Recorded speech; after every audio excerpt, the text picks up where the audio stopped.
अररिया में बीते दिनों पत्रकार विमल यादव की अपराधियों द्वारा हत्या के बाद पूरे बिहार में पत्रकारों में काफी आक्रोश है। इसी क्रम में पूर्णिया प्रेस क्लब के पदाधिकारी, सदस्यों और कई प्रतिष्ठित समाज सेवियों सहित विभिन्न राजनीतिक दलों द्वारा प्रेस क्लब के बैनर तले सोमवार को पत्रकार विमल कुमार यादव की हत्या के विरोध में सामूहिक धरना दिया गया। धरना में इलेक्ट्रॉनिक, प्रिंट और न्यूज पोर्टल सहित सभी पत्रकारों ने भाग लिया। धरना में सर्वप्रथम स्वर्गीय पत्रकार विमल कुमार यादव की आत्मा की शांति के लिए 2 मिनट का मौन रखा गया। धरना के बाद राज्यपाल के नाम 14 सूत्री मांगों को लेकर एक ज्ञापन पूर्णिया डीएम को सौंपा गया।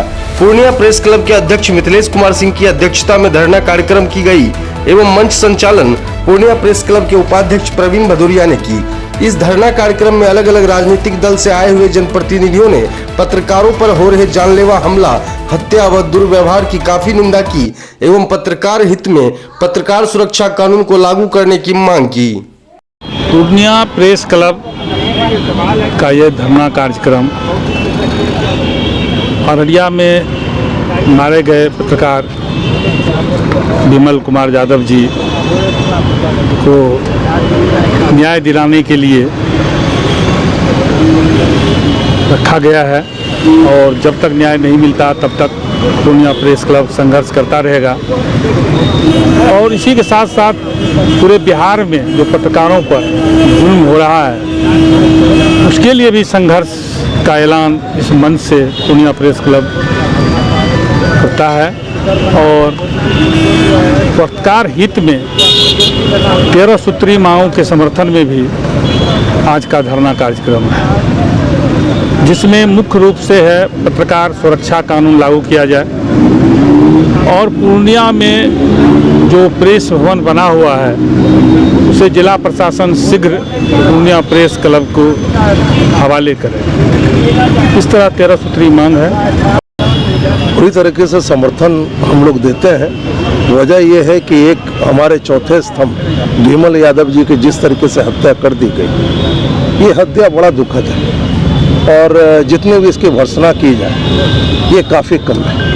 कहीं न कहीं सरकार को सचेत होना चाहिए, प्रशासन को सचेत होना चाहिए, इस चीज़ों पे अविलंब कार्रवाई होनी चाहिए, क्योंकि कहीं न कहीं चौथा स्तंभ प्रशासन को भी एक अच्छा प्रशासन चलाने में मदद करता है। उनके द्वारा जो न्यूज़ आते हैं वो न्यूज़ से प्रशासनिक लाभ भी मिलता है, समाज को भी लाभ मिलता है। तो चौथे स्तंभ पे जो हमारे पत्रकार बंधु निर्भीक रूप से कार्य करें, ये माहौल होना चाहिए। आज इसी ये में जो धरना हम लोग आरएनसा चौक में बैठे हुए हैं, जो हमारे मैं समर्थन करता हूं इसका और साथ ही सरकार को कहीं न कहीं इस बात का अनुरोध भी करता हूं और चेतावनी भी देता हूं कि इस तरह की घटनाओं पर अविलंब रोक लगाएं। जब हमारा शीर्ष नेतृत्व जो है, जब वो बंद आंखों से सारी चीज़ों को देखने लगता है, हर चीज़ें उसको अच्छी लगने लगती है, तो कहीं न कहीं इस तरह की घटनाएं बढ़ जाती है। उसी का ये धीरे धीरे हम लोग की तरफ हालात ही आ रहा है कि खुलेआम क्राइम बढ़ गया है और कोई भी यहाँ सुरक्षित नहीं रह गया है। प्रशासनिक जो अपराधी है वो प्रशासन के जो कार्य जो देख रहे हैं उसमें इतनी उनकी हिम्मत बढ़ गई है कि खुलेआम एक घने मोहल्ले में घुस करके वो भी पत्रकार बंधु को घर से बुला करके, कितने कॉन्फिडेंस के साथ जैसे मैंने सुना जो जवाब हमको जानकारी मिली कि भाई घर से बुला करके और खुलेआम उनको गोलियां मार दी गई, ये कहीं न कहीं प्रशासनिक विफलता है।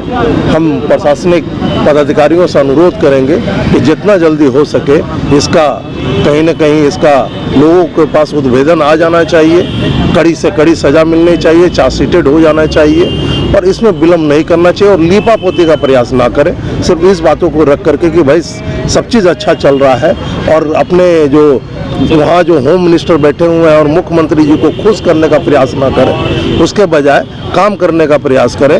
और मैं प्रदेश में बैठे हुए जो हमारे मुखिया हैं, सुशासन बाबू हैं, उनसे कहूँगा कि इस तरफ गंभीरता से देखें। सिर्फ ये ना कहें, मीडिया जब उनसे सवाल पूछती है तो वो बोलते हैं कि नहीं जानकारी मिली है, देखा जा रहा है, उचित कार्रवाई की जाएगी।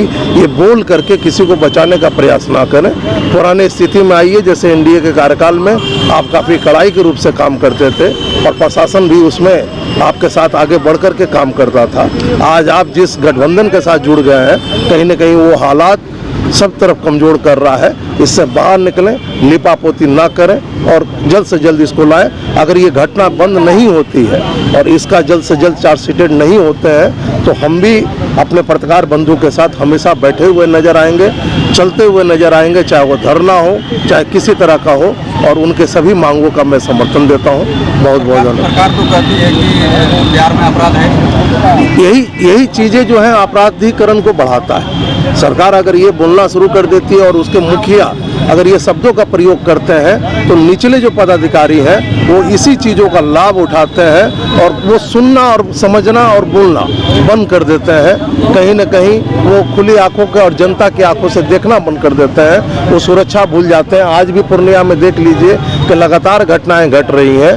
पिछला भी 2 घटना घटा था, उस घटना में अभी तक चार्जशीटेड नहीं हुए हैं और मुख्य अपराधी खुलेआम घूम रहे हैं और प्रशासन सिर्फ एक ही चीज़ बोलता है कि सब चीज़ अच्छा चल रहा है। ये कहीं न कहीं इसी कारण से है क्योंकि जो आंख बंद करके जो सरकार महागठबंधन की जो सरकार है तो जो आंख बंद कर ली है तो उसके प्रशासनिक पदाधिकारी भी कहीं न कहीं आंख बंद कर ली है। इससे बाहर निकले, नहीं तो जनता सब चीज़ देख रही है, जनता आंख भी खोल देगी, कान भी खोल देगी और मुंह भी। पत्रकार सुरक्षा कानून की लगातार वर्षों से मांग की जा रही है, लेकिन सुरक्षा कानून बन कहाँ पर है? देखिए ये कहीं ना कहीं जो है ना होम मिनिस्ट्री का अंतर्गत आता है और कैबिनेट जो इस पर निर्णय लेती है और होम मिनिस्ट्री जो है वो इस चीज़ों को जो कानूनी जो होता है वो विधि मंत्रालय और कानून मंत्रालय के तहत दिया जाता है। तो शुरू से ये नीतीश जी के अंतर्गत रहा है, वो हमेशा इस चीज़ों को टालने का कोशिश किए हैं। वो पत्रकार हमारे चौथे स्तंभ को शायद उस तरह की मजबूती और उस तरह का सुरक्षा नहीं देना चाहते हैं, जिसके कारण वो हमेशा इस चीज़ों को टालते रहे। लेकिन मैं आपसे ये ज़रूर कह सकता हूँ कि जब आने वाला समय अगर सभी चीज़ अच्छे से होगा तो भारतीय जनता पार्टी आपके उस मांगों के साथ रहेगी। जिला अध्यक्ष उस मांगों के साथ प्रदेश में जाकर के जिनसे भी मिलना होगा मिल करके यहाँ की बातों को वहाँ रखने का प्रयास करेंगे। ज्ञातव्य है कि विमल कुमार जी की हत्या हो गई। वो पत्रकार थे, अररिया के रानीगंज के निवासी थे और उनकी हत्या के बाद अपराधी उनके घर पहुंचकर हत्या करता है। यही सबसे बड़ी समस्या है। घर पहुंचता है, दरवाजा खटखटाता है, बाहर निकलते हैं, गोली मार देता है। और वो पत्रकार पूर्व से ही इस बात की सूचना प्रशासन को दे रखा था क्योंकि उसके बड़े भाई की हत्या कर दी गई थी और बड़े भाई की हत्या में वो चश्मदीद गवाह था।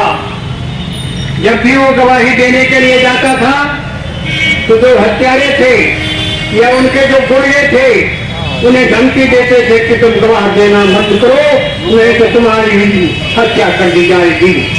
इस संबंध में प्रशासन को खबर करने के बाद भी उनकी जान चली गई।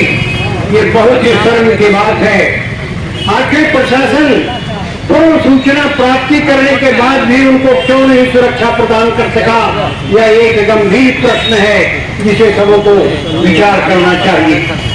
आज पूरे बिहार में हम कहें कि एक बार फिर से जंगल राज की ओर हम लोग अग्रसर हो गए हैं तो शायद कहना अतिशयोक्ति नहीं होगा। बिहार कौन कहे, आपके पूर्णिया जिला में जहां हम लोग खड़े हैं वहां भी चोरी की घटनाएं बढ़ गई है, छिनताई की घटनाएं बढ़ गई है, लूट बढ़ गया है, बलात्कार बढ़ गया है, भ्रष्टाचार बढ़ गया है, कोई रोकने वाला नहीं है।